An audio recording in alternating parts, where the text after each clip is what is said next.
a heart-stopping rescue of a young boy by a police canine dog.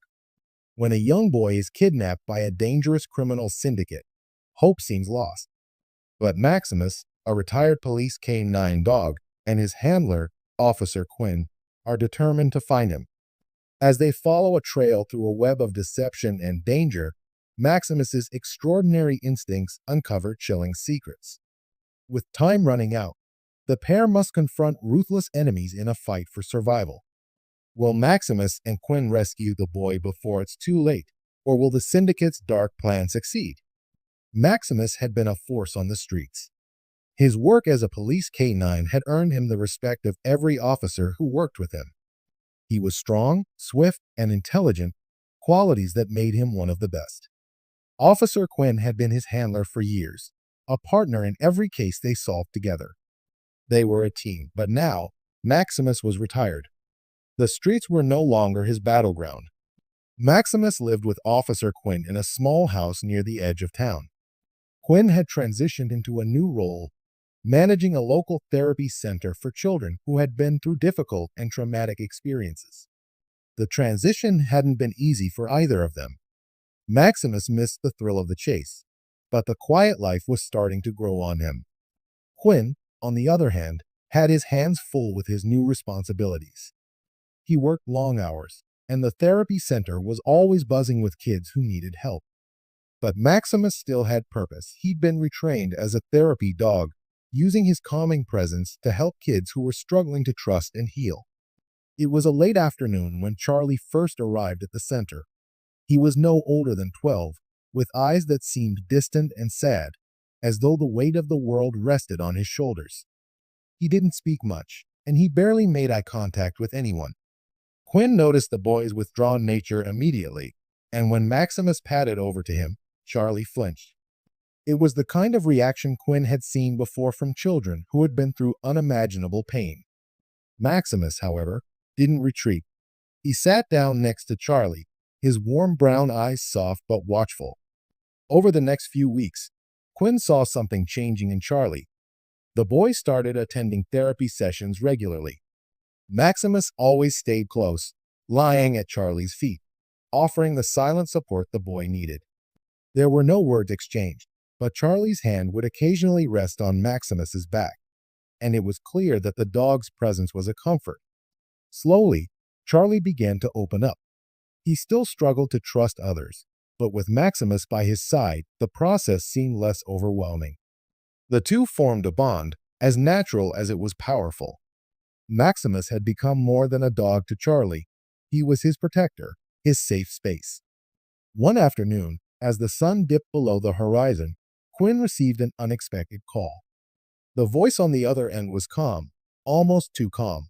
It was an anonymous tip, vague but troubling. "Someone's watching the center," the voice warned. "It's not just kids you're helping. There's something dark connected to this place." The line went dead before Quinn could ask any more questions. He couldn't shake the feeling that something was off. The tip hadn't given him much to go on, but it planted a seed of doubt in his mind. He had been around long enough to know that people didn't call for no reason, especially not with such a cryptic message. As the days went by, Charlie seemed to withdraw once more. His sessions with Maximus had helped, but there were moments when Quinn saw a flicker of something, fear, anxiety, something buried deep within him. One evening, after the center had closed for the day, Quinn found Charlie sitting alone in one of the therapy rooms. The boy was trembling, his face pale. Maximus was sitting beside him, nuzzling his hand gently. "I saw him again," Charlie whispered, his voice barely audible. "Who?" Quinn asked, crouching down next to him. "The man," Charlie said, his voice shaking. "I keep seeing him in my dreams. He's always watching. I can't get away." Maximus, sensing Charlie's distress, leaned closer, offering his presence like a shield. Quinn's mind raced. This wasn't the first time Charlie had mentioned a shadowy figure, but the boy's breakdown was unlike any other. Something about the situation didn't sit right with Quinn. The boy's fears weren't just rooted in his past, they were tied to something more recent, something real. The next day, A man named Brock appeared at the therapy center. He introduced himself as a social worker, claiming that he was there to assess the children's progress. His smile seemed forced, and there was something unsettling in the way he watched everyone. Officer Quinn didn't trust him from the start. Brock's interest in Charlie was intense, almost too intense for someone just doing his job. He insisted on following up with Charlie's therapy sessions personally, which Quinn found odd. It wasn't standard procedure for a social worker to take such a direct role in one child's case. Maximus didn't like Brock either. The dog, usually calm and composed, had started acting strangely. During therapy, Maximus would grow restless whenever Brock was near. His ears perked up, his nose twitched, and he would circle the room, sniffing the air. Quinn paid attention to these signs. Maximus wasn't the type to get nervous for no reason. Then, one morning, Charlie was gone. There were no signs of forced entry. His belongings were still in the therapy room, and the staff hadn't seen him leave. Panic set in quickly. Officer Quinn immediately alerted the authorities, but as he searched through the center, something didn't add up. If Charlie had run away, why had he left without a trace? And why hadn't Maximus reacted? As Quinn stood there in the empty therapy room, the silence was deafening. Charlie was missing, and nothing about the situation felt right. It wasn't like the boy to leave without a word. He wasn't the type to run away, especially with Maximus at his side. The room seemed to close in around Quinn as he surveyed the space. There was no sign of struggle, no indication of how Charlie had vanished. The only thing Quinn could focus on was the nagging feeling in his gut. Maximus, still calm and composed as ever, sat beside Quinn, his eyes scanning the room with a deep sense of awareness. The dog's instincts had always been reliable, far sharper than most. Quinn reached down and stroked the back of Maximus's neck, trying to shake off the growing worry. The dog had been by his side through countless dangerous situations, and Quinn knew he could trust him to lead them in the right direction. He grabbed the leash and clipped it to Maximus's collar, signaling the start of a new chapter in the search. "Find him, boy," Quinn said, his voice steady despite the storm of questions swirling in his mind. Maximus sprang into action, immediately taking a deep breath to catch Charlie's scent. Quinn followed closely, watching as the dog moved from one corner of the room to the next. The canine's nose twitched, his eyes focused on something Quinn couldn't see. Quinn couldn't shake the sense that they were on the verge of something important, but with each passing minute, the trail grew colder. After hours of searching through the therapy center, Maximus led Quinn to a nearby alley. The trail had taken them to an abandoned building just a few blocks away. Quinn's heart sank as he scanned the area. The building was run down, its windows boarded up, and the door was half hanging off its hinges. It didn't seem like a place anyone would go, let alone a child. Yet, Maximus had found something here, a clue, a hint that Charlie might be nearby. Quinn stepped cautiously toward the building, his hand resting on the gun at his waist, just in case. Maximus padded silently behind him, his ears alert, his eyes scanning every movement. Quinn's hand brushed against the door, but before he could open it, he stopped. Something didn't feel right. There was no sound coming from inside, no indication that anyone was in the building at all. He looked down at Maximus, who had begun sniffing the ground more intently. The dog was on high alert now, and Quinn knew they were getting closer. Still, the building appeared abandoned. Maximus's heightened senses had led them this far, but it was unclear where to go next.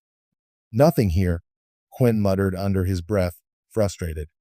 But Maximus wasn't done yet. He pressed forward, sniffing the ground near the back of the building. The dog seemed to be picking up something fresh. Suddenly, Quinn's phone buzzed. It was a message from an unknown number. He opened it, his eyes scanning the text. "Brock's been here," the message read. "He's not who he says he is. Watch your back. Trust no one." The words sent a chill down Quinn's spine. He had known something was off about Brock, but now it seemed his suspicions were confirmed. Brock wasn't just a social worker. He was part of something far darker. Quinn's mind raced as he realized that Charlie's disappearance wasn't a random event, it had been planned. With a newfound sense of urgency, Quinn knew they couldn't waste any more time. He and Maximus had to find Charlie before the situation escalated further. As they made their way toward the rear of the building, Maximus's behavior grew more erratic. The dog's tail was low, and his ears were pinned back. Maximus was trying to tell Quinn something. "I know, boy. We're close," Quinn whispered, his voice steady despite the situation. They pushed open the door, which creaked loudly, and stepped into the dim hallway. The air was stale, the scent of dust and mold thick in the space. Maximus led the way, his nose twitching as he picked up the trail. Quinn followed closely, his hand on his sidearm. They reached a small office at the back of the building, and Maximus immediately began sniffing around the door. Quinn's pulse quickened as he watched the dog's movements. Something was hidden inside. Quinn's instincts were right. Behind a pile of old boxes, he found a small, locked door. His hand tightened around the knob, but it wouldn't budge. With one powerful twist, Quinn broke the lock and kicked the door open. Inside, there were signs of recent activity: a small bed, discarded clothing, and a set of tools Quinn immediately recognized as used for criminal operations. But there was no sign of Charlie.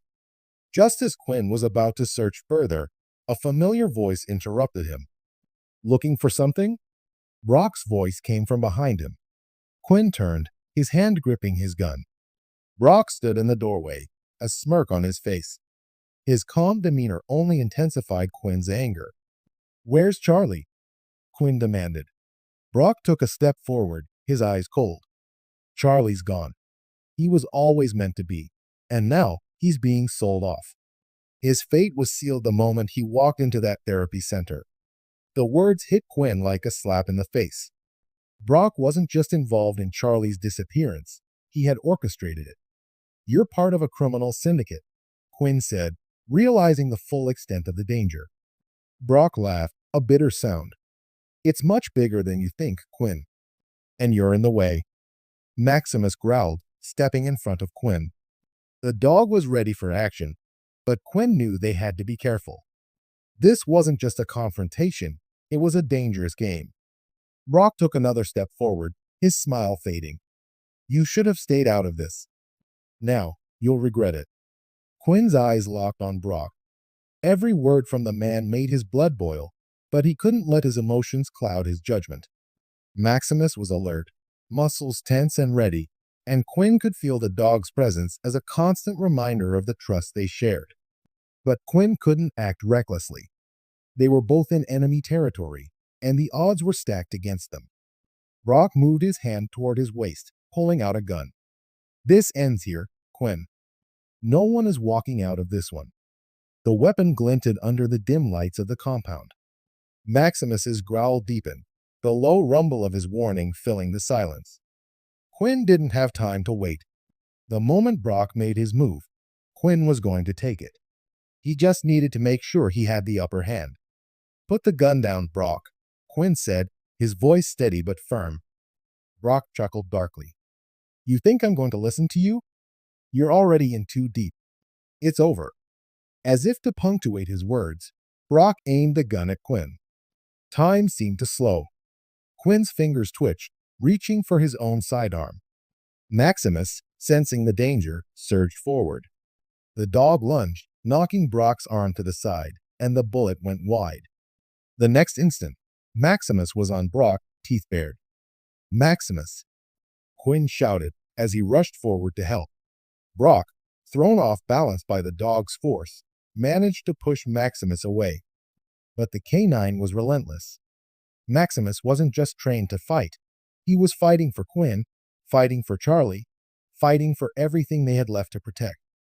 Brock scrambled, trying to regain control, but Quinn was already on him, grabbing the gun from Brock's hand and tossing it aside. He shoved Brock against the wall, pinning him there with all the force he had left. "This isn't over, Quinn," Brock spat, struggling against Quinn's grip. "You're done?" Quinn responded coldly. He glanced over his shoulder at Maximus, who had backed away but was still watching Brock with an unwavering gaze. Maximus, check the other rooms, Quinn ordered. He knew they couldn't stay here for long. The situation wasn't over. Brock wasn't the only threat in this compound. Maximus barked and padded toward the hall. Quinn turned back to Brock, but before he could say another word, the sound of heavy footsteps echoed down the corridor. "They're here," Brock sneered. "You really thought you could win? You've got no backup." Quinn's eyes darted toward the hallway. He had no choice now. He needed to find Charlie, and fast. "Maximus," Quinn called again. "Get to the back room. Now."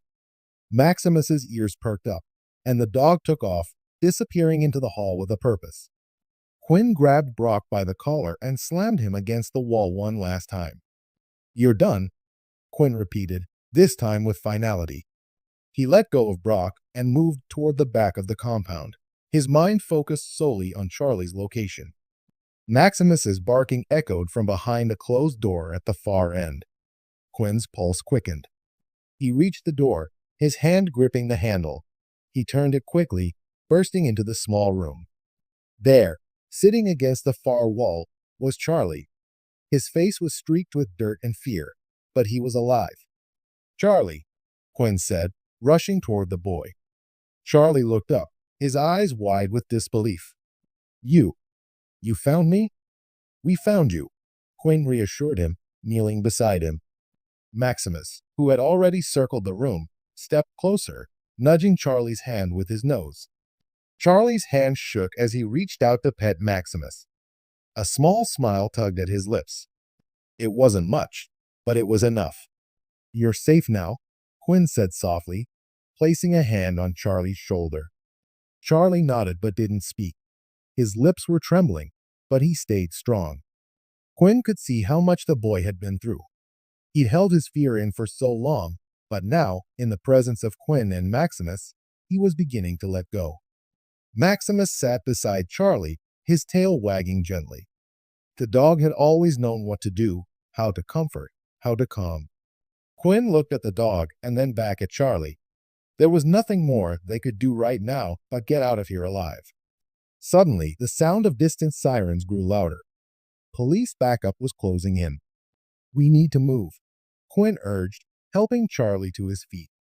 Maximus stood up beside them, ever watchful. Quinn motioned toward the door, but as they started moving, the sound of footsteps behind them halted their progress. Brock had regained his footing and was charging toward them, a malicious grin on his face. He had a knife this time. The desperate look in his eyes told Quinn everything he needed to know. Brock wasn't going down easily. "Not so fast," Brock shouted, raising the knife toward Quinn. Maximus, positioned between Quinn and Brock, lunged again. This time, he was faster. The dog tackled Brock to the ground, knocking the knife from his hand with a swift bite to his wrist. Quinn didn't waste any time. He grabbed Brock's arms, pinning him down while Maximus kept the man in place. The sound of sirens grew louder as Quinn radioed in the location. "It's over, Brock," Quinn said, his voice grim. "Your syndicate's done." Just then, the police burst through the door, and the rest of Brock's men were quickly subdued.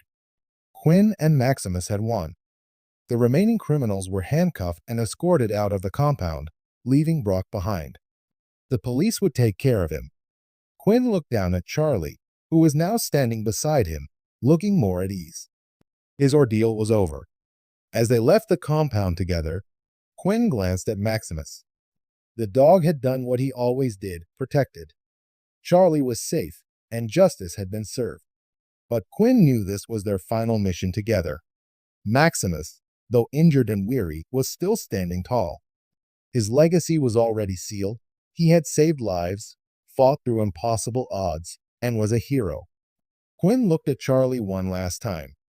The boy had hope now, thanks to the bond between him, Quinn, and Maximus. This was their victory. And as they walked out of the compound, Quinn felt the unspoken bond between him and Maximus grow even stronger. This was more than a partnership. It was a friendship that could never be broken, no matter what came next.